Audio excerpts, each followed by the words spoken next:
How's it going, guys? It is Blake back here from the Evident Trees once again. Continuing more Shadows Before Dawn today.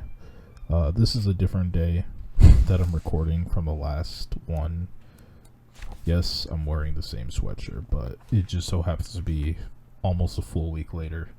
I think it's been a full week since I've done the last part.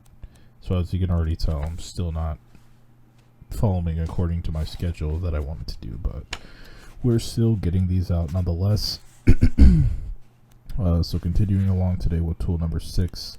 Last time we did tool number 5, which was discovering self-worth, which was a pretty interesting chapter. It's pretty long. This one's a little bit longer, I want to say. I've got some spare time, actually waiting for something to download right now, so that's why I was like, you know what, now's the perfect time for me to get this out. Perfect time to record this, so that's what we're doing. So let's hop right into tool number 6, which is jail bars of belief. First section, the birth of a belief. Our minds are generating thoughts all day long, but our thoughts are not the problem. The issue is that we believe those thoughts, the ones our mind generates. Some beliefs come like jail bars that keep us permanently stuck. Other beliefs are freeing and allows us to soar. That's what we're going to talk about here. But first, let's define what a belief actually is. A belief is a thought that has been thought so often that it has manifested. When something has manifested, it means that the particular thing we thought about has shown up physically in our lives. For example, if we are thinking about dolphins, a manifestation of that thought might be turning on the television only to find that a documentary about dolphins is playing. If we are always thinking a thought like, I am so stupid, a manifestation of that thought might be failing a test at school. Before we become fully aware that it is our thoughts that are creating our reality, we tend to look at such manifestations as proof that the original thought is true. But don't fall into that trap. Use your mind to seriously consider what a belief really is and how beliefs work. When you do, you will come to realize that if you start to deliberately think different thoughts often enough, they too will manifest as physical proof. Soon you will be looking at proof that the new thoughts are true. So now, how can you go about changing your beliefs? You change your thoughts. Easy to say, a little harder to do. But you can do it. Let me show you how this prison break works. Next section. It's time for some new beliefs. As people, we hold tight to the idea that a reality exists that is separate from us, a reality we have to discover and own up to in order to be happy. We are obsessed with the idea of discovering what is true. But the idea is that our physical dimension was designed like a giant holographic mirror. It was designed to become the physical reflection of our thoughts. So the reality we experience is the reflection of our most predominant thoughts, which we, of course, can call beliefs. This is why no one's reality is the same as anyone else's. You can experience only the manifestations of your own thoughts. You can encounter only your own projections. We naturally want to like the reality we live in, but think about it. If your reality is only a projection of your beliefs, you can't really enjoy your reality if you're still holding beliefs that make you unhappy. Thus, it's time for some new beliefs. This process is tied in with self-love because people who love themselves are willing to let go of what does not serve them. Those who are ready to love themselves are brave enough to drop out of the rat race of trying to figure out what is true, and instead create what they want to be true. People who love themselves find every way they possibly can to love what is. Loving yourself then means to prioritize being happy above everything else.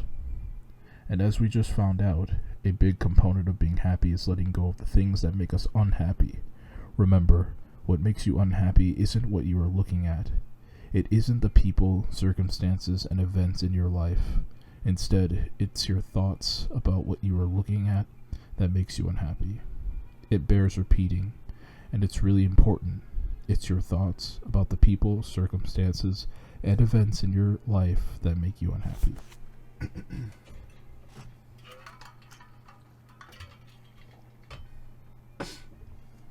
Next section. Stop resisting your good. One of our greatest sources of unhappiness is the belief that things should be different than how they are or were. This is the state of resistance to what is and what was. You cannot live a happy life and hold this state of resistance at the same time. To love yourself, you have to be willing to stop resisting what was and what is and simply live in the moment you are in. One of the best ways to begin doing this is to step way outside of the box and take the thoughts that cause you pain and reverse them. Here's a way I have done this, and you can do it too. It works. First, I reverse a thought that I know is true, like, I am Teal Swan, and change it to its opposite, I am not Teal Swan. Then I come up with every possible way that I can to make this reverse statement true. You can reverse a thought in multiple ways. You can reverse a thought to its logical opposite. You can reverse a thought so that the nouns or verbs are flipped or changed to their opposites, or you can reverse a thought back onto yourself. For example, the thought, she hates me, can be reversed to its logical opposite, which is, she loves me. The nouns can be flipped to, I hate her, or the thought can be reversed back onto yourself by changing the thought to, I hate me. So an example you can use would be to reverse the thought, my husband should love me, to, I should love me. Then come up with every possible way that you could make that alternate or reverse statement true. If I were to come up with 3 ways that I should love me is true, I might say living in my body as myself and hating myself is no way to live, and I have no control over whether other people show me love, but I do have control over whether I show love to myself. And I am here on earth, I have been created, and so I must serve some purpose and be of some value. Otherwise, I wouldn't have been created in the first place. You could do this reversal process with every single thought in existence. This exercise helps to expand your perspective, so you can see that alternatives to the thought you are thinking might be even truer than the one you are currently thinking. The thing that is causing you the most pain is that you believe that the painful thoughts you are thinking are absolutely true. Next section, using your brain to maximum benefit. One of the most important steps to changing our beliefs is to discover what we actually believe. We have many thoughts that are conscious and others that are subconscious. But because they are subconscious doesn't mean that we can't control them. It just means that we have thought a thought so often, usually beginning in childhood, that our brain did its job and took responsibility for that thought. Our brain created a neural pathway that is now in charge of communicating that particular thought to the rest of our body without any effort on our part, without requiring any conscious awareness anymore. This means that the more you think a thought, the more the neural pathway, which is responsible for the conversion of that thought, is reinforced, and the less effort you have to exert to think that thought in the future. When this process has become as efficient as it can get, we can think thoughts, which the brain then converts so quickly into physical reality for us that we have no awareness of having thought at all. We call this kind of thought subconscious. We can celebrate the incredible efficiency of the human brain when it comes to something like swimming or making coffee in the morning. It's great. It's wonderful that the brain can enable us to do a backstroke without wasting any effort of having to think about doing the backstroke while we're actually doing it. But that same highly efficient brain is superbly detrimental when it comes to something like poor self-worth. We can sabotage ourselves without ever noticing the thoughts that went into that split-second decision to take the action of sabotaging ourselves. The best way to make sure that our brain is only telling the rest of us to perform actions that serve us is to feed it only thoughts that benefit us. This means we have to be very deliberate about our thoughts. We have to consciously think thoughts that feel good to think and let go of the ones that don't feel good. We also have to find ways to discover and replace the subconscious thoughts which are self-sabotaging. We also call these negative core beliefs. Seems like every single time I read, my throat is just not agreeing with me.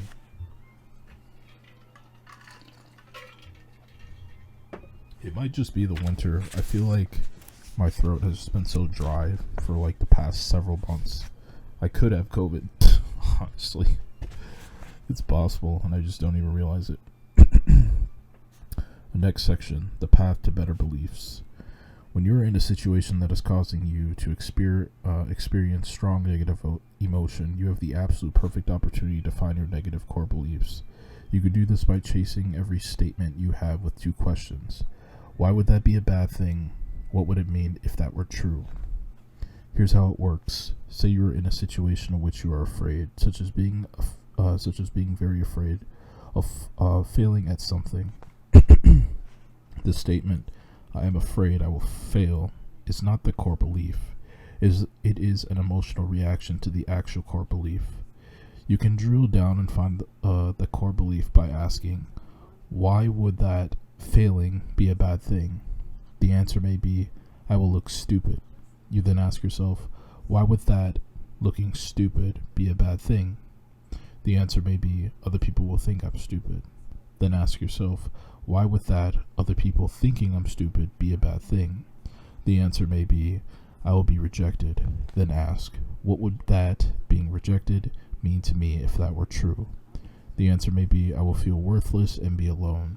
Then ask, why would that feeling worthless and being alone be a bad thing? The answer may be, I will never be happy if I'm alone. That's it. The negative core belief in this case is, I will never be happy if I am alone. You have chosen down the route of why you are afraid of failing. Often there is more than one layer to a core belief, and it is different for different people. So another person might have the same fear of failing, but they might hold a very different core belief behind it. When you find a core belief within yourself, the belief itself may often sound totally illogical to you. It may even seem ridiculous to your logical mind. It's good when you have this reaction to a core belief because it means that it will be easier to start to think thoughts that are the opposite of that core belief. It's easier to talk yourself out of a belief that seems ridiculous than it is to talk yourself out of one that makes sense. Even so, you must realize that even though it seems ridiculous, it has been a belief of yours. It's a belief that has rendered physical manifestations to match it. So it's a core belief that is affecting you greatly and preventing you from your bliss.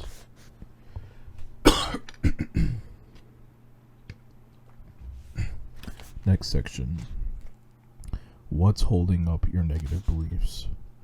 Uncovering your core beliefs is a process that takes some time and practice. It's not easy to get past the surface layer of our thoughts, feelings, and reactions to find the beliefs that are beneath them, but it's a highly beneficial exercise. Once you identify your self-limiting core beliefs, you can look at them and decide what you would rather believe. You can work on changing them one by one. Before you begin to do this, I want to give you an analogy that will help you understand how beliefs work. I want you to imagine a table. The top of the table represents the belief itself. The legs of the table represent the evidence that you are using to support that belief.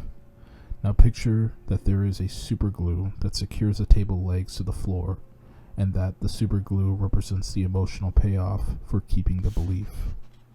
In order to replace that belief, you will have to do the following. 1. Decide if the emotional payoff makes keeping the belief worth the harm that the belief causes. If you decide that the emotional payoff of keeping that core belief isn't worth it, and that you are ready and wanting to replace it with a different belief, that decision dissolves the old belief from sticking to you in the same way you would dissolve super glue, which keeps the legs of the table stuck to the floor. 2. Next, you have to knock the legs of that old belief out from under the table. You can do this by shooting holes in the evidence that you are using to support your old beliefs, and do it to such a degree that the evidence no longer holds true. When you have done this, the top of the table, which is the belief itself, will fall because it no longer have any legs to stand on. 3. Now you get to decide on a new tabletop you like better, and you do this by picking a belief you would rather believe. 4. Then you have to build new legs under the new belief to support the tabletop. meaning you have to go looking for new evidence to support your new belief. 5. Finally, you have to add superglue that will secure that new table to the floor by finding the emotional payoff for your new belief. Hey, your job is done. You get to start enjoying the fruits of your labor, and you get to start enjoying the payoffs of your new belief. If this sounds complicated, fear not. Here is an example of how this process works, and you can apply these same steps to any negative core beliefs you want to dissolve and replace. Next section, I believe. Yeah, I think this is the next section. Next section, how to deal with the beliefs. How to deal with the belief, I am stupid. Step 1, determine the emotional payoff of keeping that belief and whether that payoff is worth the pain it causes. Here's an example of this thinking process for a man who is convinced that he is stupid. If I believe that I am stupid, I always have an excuse when I do fail. It makes it so that other people don't expect much of me. It gives me the excuse not to have to try. Thinking I'm stupid also makes it so that I will never know what I really am capable of. Step 2. Seek out alternative evidence and the alternative explanations that undermine the validity of your detrimental belief. Replace the evidence you've been using to back up and support your detrimental belief with all the evidence you can think of that undermines it. Follow the threads below to see how this works. This would be the same example of a man who thinks he is stupid and has 3 beliefs, A, B, and C. Then, when you look further at each one of these, you can see how alternative evidence and explanations can help him undermine the original detrimental belief. A. I got terrible grades in school. B. My mother always told me that men are stupid. C. I am dyslexic. Looking further at A, I don't actually agree with the way that school is taught in general. Everyone has a different way of learning. Everyone has a different way of learning. I'm a hands-on learner, and that doesn't make me stupid. It just means my interest doesn't get piqued when I'm listening to a teacher talk all day. My terrible grades came because I didn't care.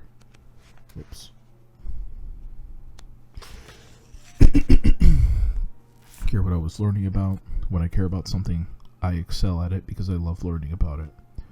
I was miserable when I was in school because my parents had just gotten a divorce, and expecting any kid to get good grades when their home life is falling apart is ridiculous.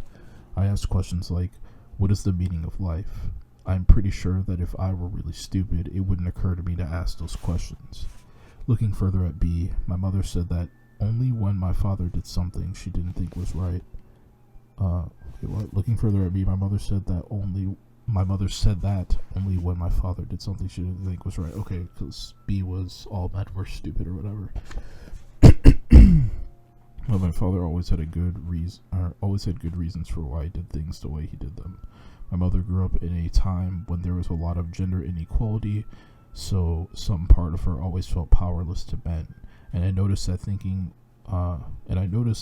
women are smarter than men made her feel as if she got at least some power back. It seemed to be the only way she felt better about herself, but it doesn't mean all men are stupid. Looking at the huge list of men who have won Nobel Peace Prizes, I can see that being a man doesn't automatically guarantee that I am stupid. Looking further at C, dyslexia has nothing to do with how smart I am. It's nothing more than a symptom of a brain that organizes information differently. Just because reading and writing are hard for me doesn't mean other things are hard for me. Einstein was dyslexic. Step 3. Figure out what belief you would rather believe. The man in this case decided that he liked this new belief. I am uniquely intelligent. Step 4. Look for evidence and proof to back up the new, more beneficial belief, the one you would rather believe. Here is some of the evidence you might come up with. You know what? I could solve a Rubik's Cube by the time I was 10. I can look at things one time and understand how they are put together. I'm incredibly artistic. I am street smart. I can figure out how other people are feeling without them saying anything to me. I built my own car engine. When I'm interested in something, I learn about it so quickly that people are often dumbfounded at my progress. I can usually figure out how to do something without being told how to do it.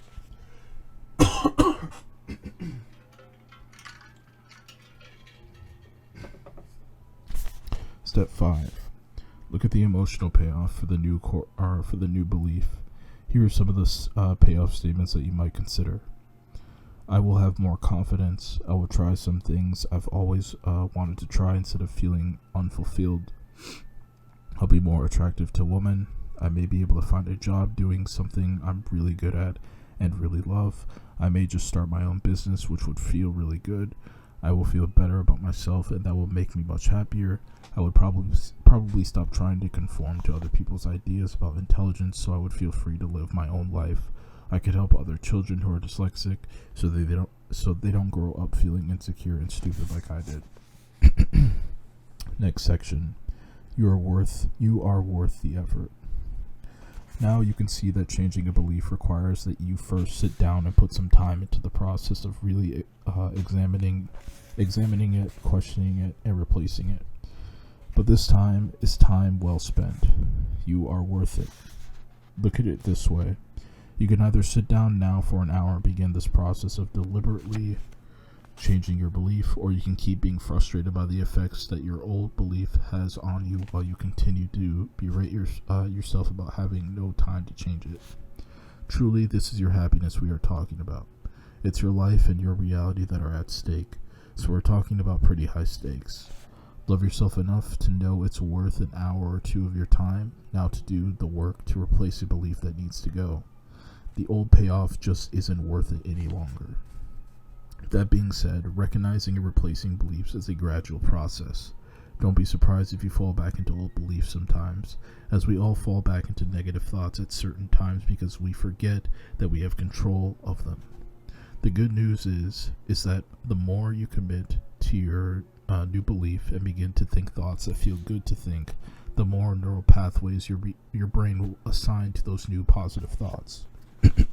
Eventually, it'll become easier to think the new positive thoughts rather than the old negative ones. You will starve your negative beliefs by not feeding them those old negative thoughts that used to support them.